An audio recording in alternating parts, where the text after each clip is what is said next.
On being dissatisfied with the judgment, the appellants preferred this appeal,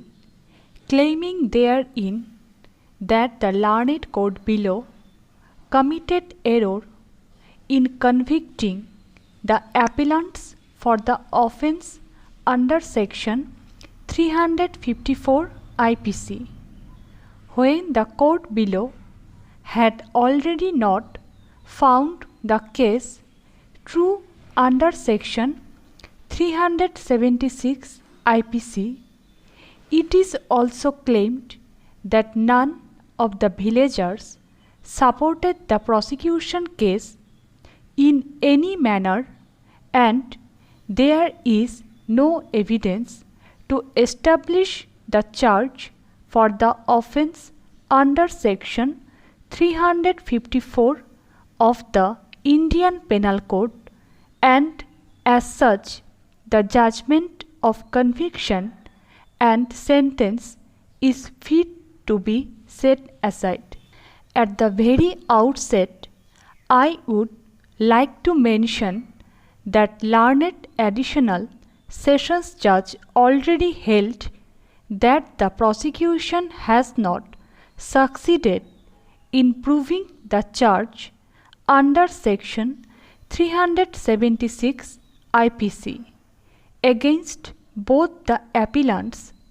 beyond all reasonable doubts, and as such they were not held to be guilty for the charge under section 376 IPC.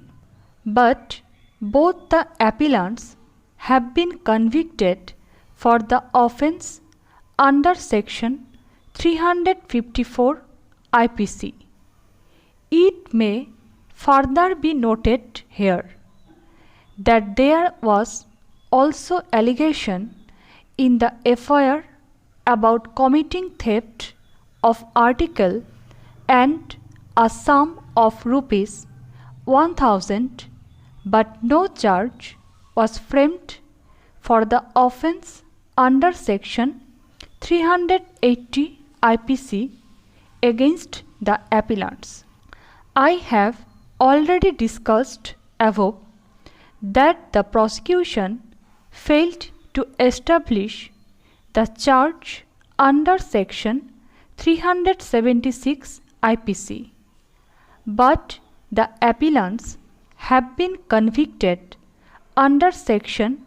354 IPC, for which apparently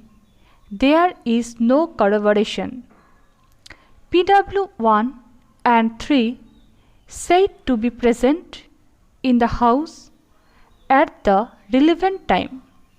had also seen the appellants fleeing away, and they cannot be said to be eyewitnessed on the point of occurrence. PW2 is the husband, who was admittedly not present in his house at the relevant time. Thus, there is no corroboration